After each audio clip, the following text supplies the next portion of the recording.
3주차 1일 과제입니다. 2일 과제 1번입니다.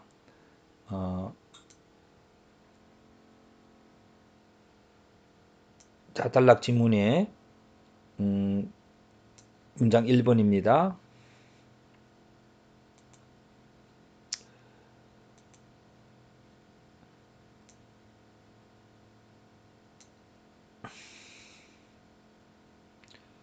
돌고래의 먼 조상들은 다리가 있어 땅 위를 걷고 뛰어다녔다. 지금의 고래와는 닮지 않은 이 조상들은 당의 하구에서 무릎까지 물에 담근 채 물고기나 조개 등을 잡아먹었다.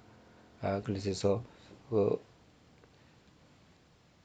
강 하구에서 무릎까지 물에 담근 채 다리가 있어 땅 위를 걷고 뛰어다니면서 이게 역시 땅 위에서 걷고 뛰어다니면서 얕은 하구에서 살아가는 이 모습을 그렇게 했습니다. 왜냐하면 뒤에 또 물의 깊은 곳에 살아가는 게 있기 때문에 땅 위에서 걷고 뛰어다닌다고 하는 이 부분을 강조해도 하구에서 얕은 하구에서 자란다는 것이 포함될 수 있기 때문에 함축 관계를 했습니다.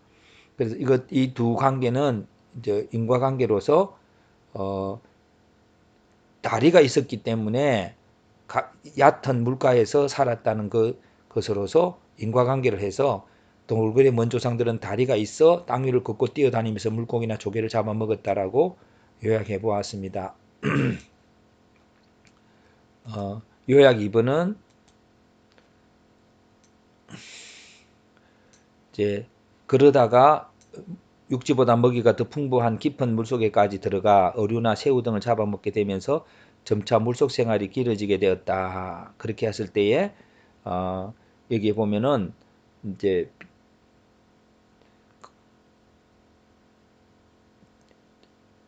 요 문장 쪽에서 땅 위를 걷고 뛰어다닌다 그 얕은 물가에서 했고 이건 이제 비교 대조가 깊은 물 속에서 들어갔다라고 비교 대조할 수 보았습니다. 그리고 비교 대조는 물고기와 조개를 먹었다. 그 먹이가 적었기 때문에 그랬고 먹이가 풍부한으로 비교 대조를 해보았고요. 또 돌고래 먼 조상 현재 돌고래로 있지만 요약된 그것들을 다시 복원해서 현재 돌고래라는 말로 비교 대조를 해보았습니다. 그리고 이제 인과관계는 먹이가 풍부한 물속 생활이라는 말은 먹이가 더 풍부한 깊은 물속까지 들어가 어류나 새우들을 잡아먹게 되면서 점점 물속 생활을 하게 되었다. 그렇게 되었기 때문에 먹이가 풍부한 물속 생활이라고 하는 먹이가 풍부한 그 안에 결국 이제 물속 깊이 들어가게 됐다는 단어가 포함될 수 있었습니다. 함축 요약은 돌고래의 먼 조상을 돌고래 조상으로 보았습니다. 그 문장을 요약해 보면 돌고래 조상은 먼 조상이 아니고 먼 조상은 먹이가 적은 얕은 물가에 있었으나 현재는 먹이가 풍부한 물 속에서 생활하게 되었다. 그렇게 그 먹이가 풍부한을 이렇게 인과관계로 보아서 그냥 함축 요약을 해보았습니다. 그럼 요약 3번입니다. 결국 물속에서 유리하도록 피부는 매끈해지고 몸체는 유선형으로 변하게 되었다. 그 인과관계죠. 먹이가 풍부한 물속에 들어가기 때문에 그렇게 되었습니다. 그래서 생활하게 되면서 피부는 매끈해지고 몸체는 유선형으로 변하게 되었다라고 인과관계를 보았습니다. 그러면 요약 4번은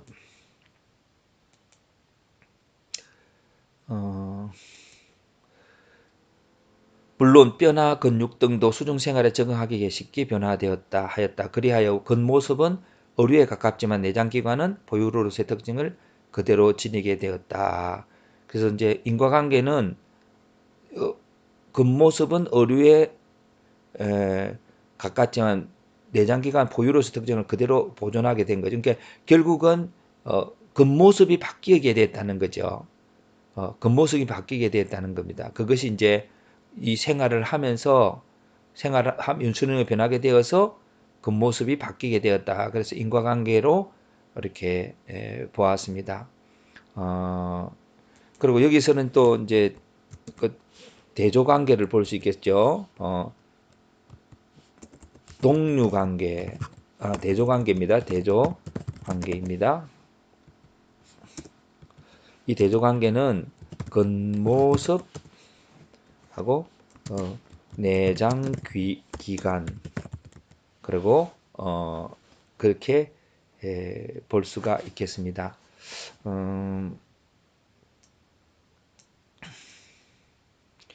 그 주제 문장을 이렇게 잡으면요. 포유류인 돌고래 어류 특징 이렇게 잡았고요. 돌고래의 종은 포유류의 내장과 어류의 외형을 갖고 있었다.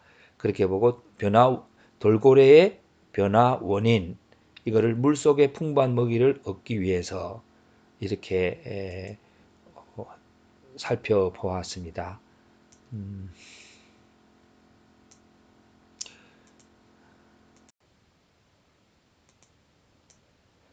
문제 2번입니다. 문제 2번 요약 1번 보겠습니다.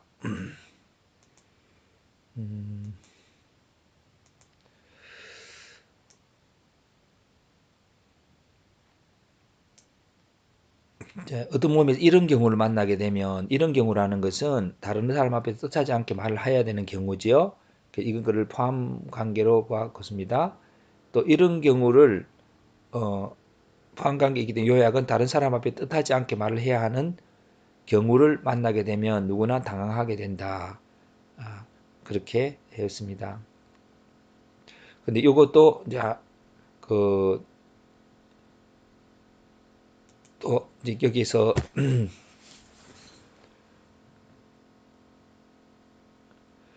여기에 그 다른 사람 앞에서라는 단어도 뺄 수가 있을 것 같습니다. 뜻하지 않게 말을 해야 되는 경우를 만나게 되면 그렇게 해도 이렇게 의미가 될 것 같습니다. 그러나 한번 같이 넣어서 보면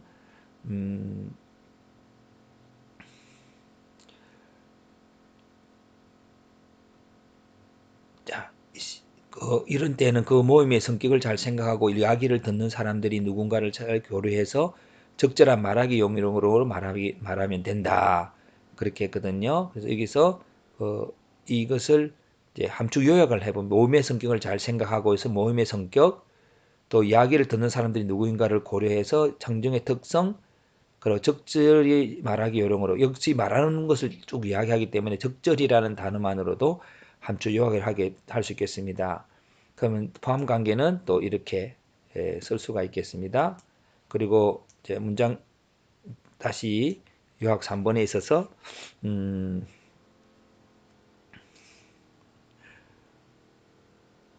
앞부분에 모임의 청중의 특성을 고려하는 것과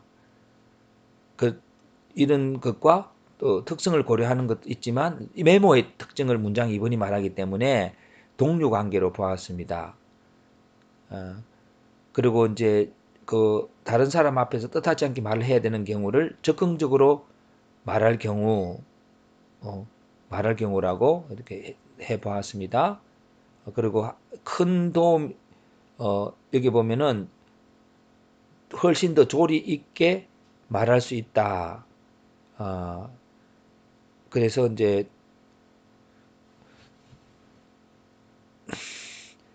그것이 이제 큰 도움이 된다고 하는 말이 이 앞부분에 있습니다. 그러니까 이 문장에서 이런 상황에서 간단한 메모를 할 수 있다면 큰 도움이 된다. 훨씬 더 조리 있게 말할 수 있게 된다. 하는 이거를 두 문장을 요약할 때에 하나로 연결할 때에 훨씬 더 조리 있게 말할 수 있다고 하는 그거로도 함축 요약해서 말할 수 있겠습니다. 그러면 이렇게 적극적으로 말할 경우 모임의 성격과 청중을 고려하여 말하기 순서와 내용을 메모하여 적절하게 말하면 조리 있게 말할 수 있다고 해보았습니다.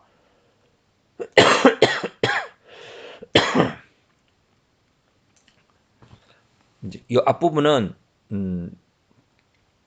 메모하는 것이고요. 메모할 때의 방법이 청중의 성격과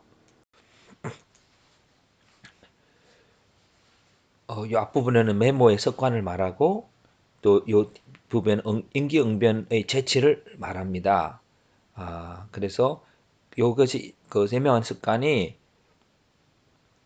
어, 이걸 요약하자 보면은 메모하는 습관은 적극적으로 말할 경우 모음의 성격과 청중을 고려하고 말하기 순서와 내용을 메모하게 하므로 임기응변으로 말하는 것보다 조리 있게 말할 수 있다. 그렇게 해서 이제 그 임기응변으로 말하는 거, 이걸 임기응변의 재치라고, 재치를 믿는 거, 것과 재치를 어, 믿는 것, 것과 메모하는 습관을 이렇게 대조를 해 보았습니다. 그래서 이제 주제 문장을 보면은 말하기 있어서의 메모의 습관의 유익, 어, 습관의 유익, 습관의 유익, 어떤 습관들이 적극적으로 말할 경우는 습관적이 되어져야 할 수 있기 때문이고, 근데 그 중에 메모가 적극적으로 말할 때에 에, 적극적으로 해야 할 경우에 메모의 습관이죠. 그렇게 말은 어, 말하기 있어서의 메모의 습관의 유익이 그렇게 메모는 적극적으로 해야 할 경우는 짧게 메모를 해서 표현하면 된다 하는 그런 것으로 말해 볼 수가 있겠습니다.